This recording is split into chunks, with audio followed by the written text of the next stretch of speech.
Wait, so how did we get here? Well, let's back up a bit. After our unfortunate few days in New South Wales, we booked it to Queensland to stay with Virginia's sister near the Gold Coast. What I didn't know at the time is that after our lightning storm, me and Virginia's laptop literally broke at the same time. Did they get struck by lightning? Anyways, all of my footage from Queensland disappeared, but we still had a good time. Since Australia Day was on the horizon, we celebrated a bit and even checked off a bucket list experience at the Australia Zoo. But in this video, our road trip continues on the coast of New South Wales. We've taken a drive up to see this beautiful mountain, Mount Warning, in Wollumbin National Park. It's such a unique mountain. Virginia even told me about it a couple days ago, how she wants to hike up there, but we passed beautiful tropical rainforest and a nice little creek. We're on an unplanned adventure. Unplanned adventures are the best ones, I'd have to say.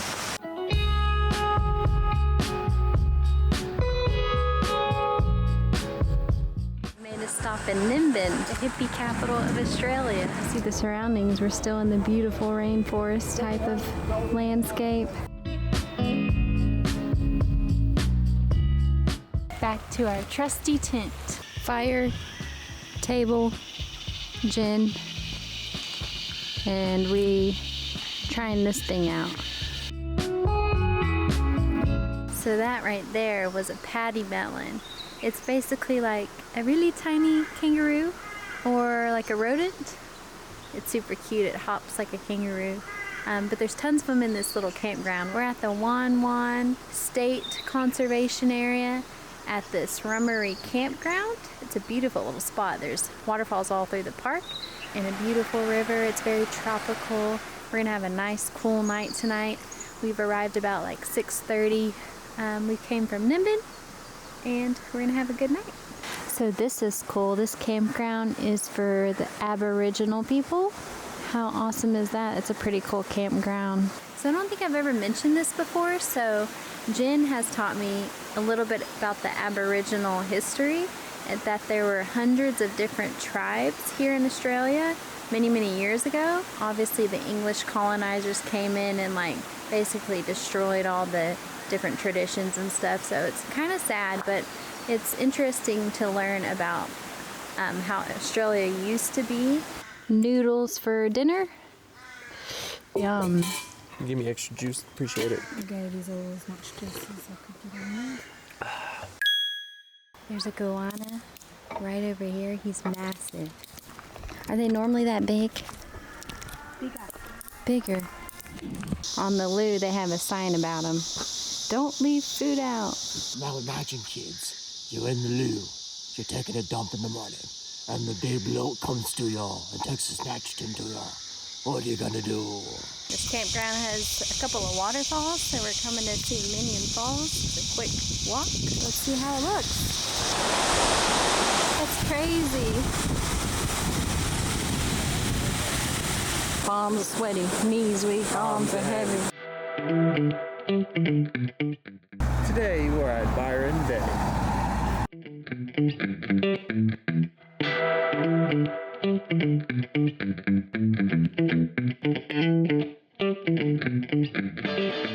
This is a Moreton Bay bug. It's similar to a lobster.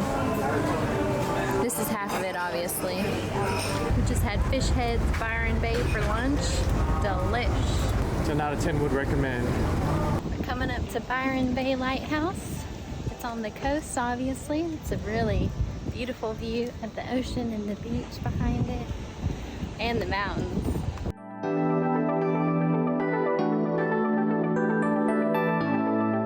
Looks like a sandcastle. So here at the lighthouse, you can follow this track that brings you to the most easterly part of Australia's mainland. So we're going to find that. Maybe there's a sign, I don't know, but otherwise we'll be the most eastern people in Australia.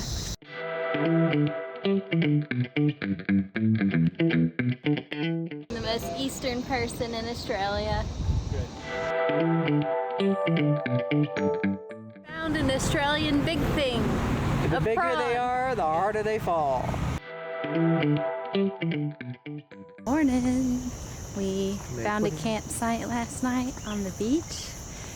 We did take a dip around sunset. It was beautiful. Forgot to pick up the camera, but here we are. We're going back. I'll show you what it looks like, and we're gonna have a little bit of fun this morning. How was your sleep? Well, pretty good. Yeah.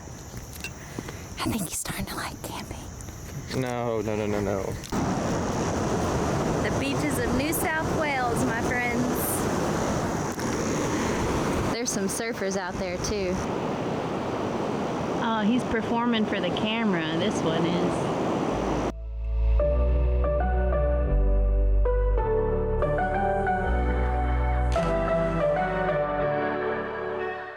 So we're in a town called Yamba.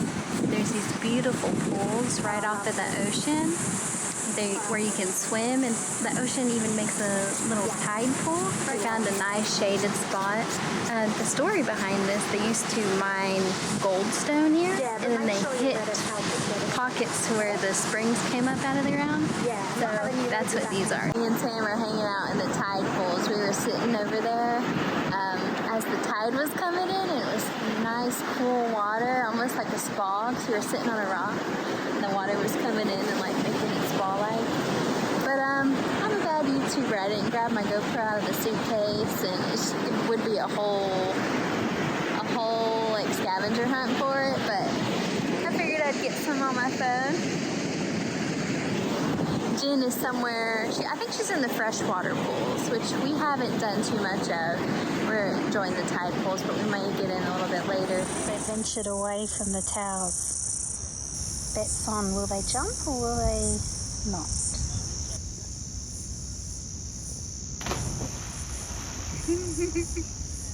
You got it!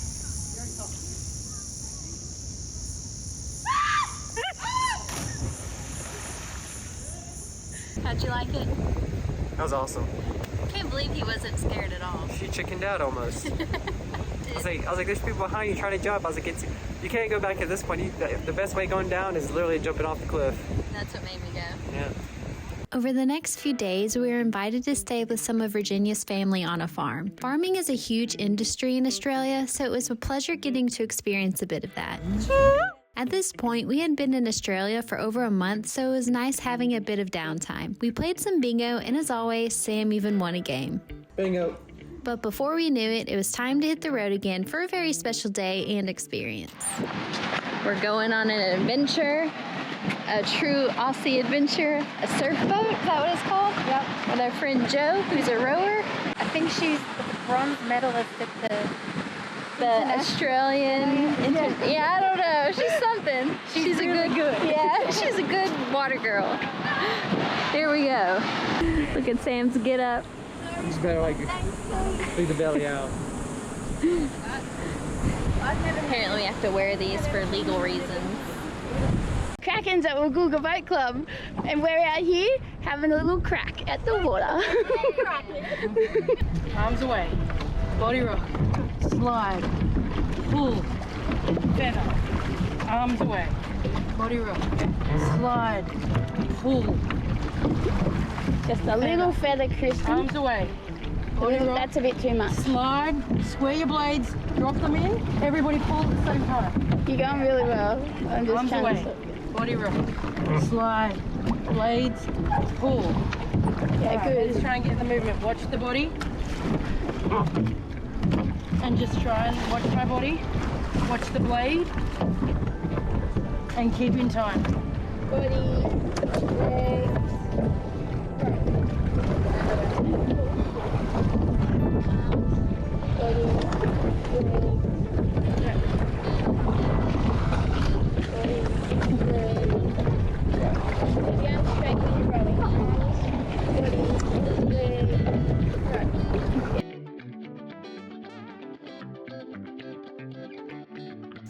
Here in the rainforests of New South Wales at Dorrigo National Park. We're going on a walk called the Wongo Walk through the rainforest. There's waterfalls on this track, huh? Mm-hmm. Yeah, we're going to see some waterfalls and hopefully some nice wildlife.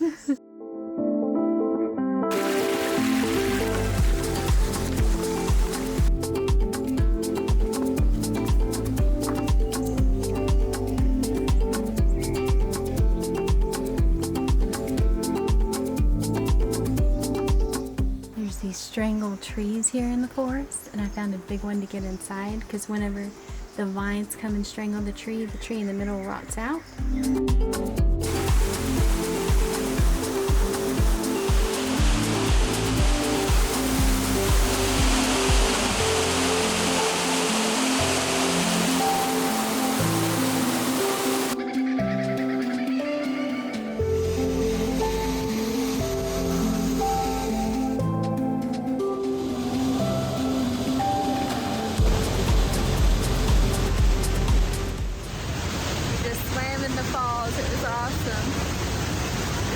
Danger Falls, by the way. It's pretty fast.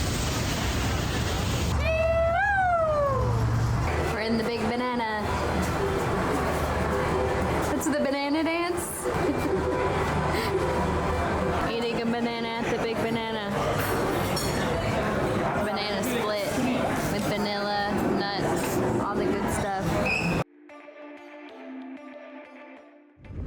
He's got himself an Aussie hat. What is it? Mate. What is it for, Sam? It's for the bugs. We've driven 2 hours to Port Macquarie and we're going to visit the koala hospital. So excited. These are all the koalas in care. It's a lot of them actually. Koalas are an endangered species in Australia, so they can be pretty hard to spot in the wild, and they only live in certain regions. Common reasons that koalas need to be in a hospital include anything from bushfires to falling out of trees, and another common reason is from chlamydia. Oftentimes, the koalas are released once they are treated, but sometimes they become life residents at the hospitals if their injuries are too severe to be able to survive on their own. CW here. Let's see, he's a ruptured left eye and minor limb injuries, being hit by a car.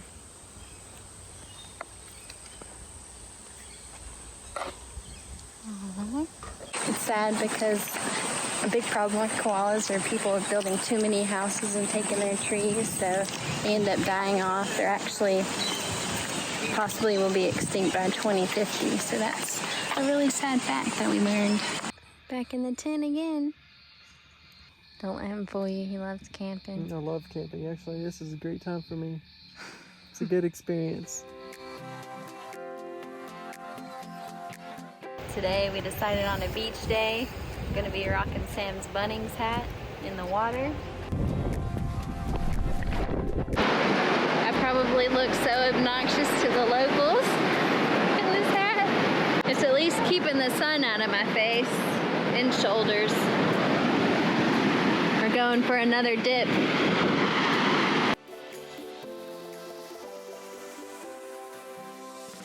It's nice and cool.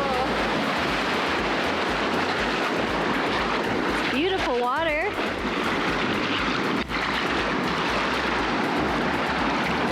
So clear. There's a sandbar right out there. So this is like the perfect spot to be.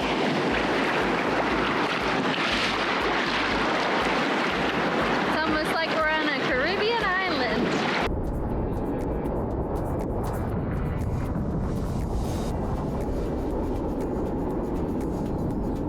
There's fish. Oh yeah, look.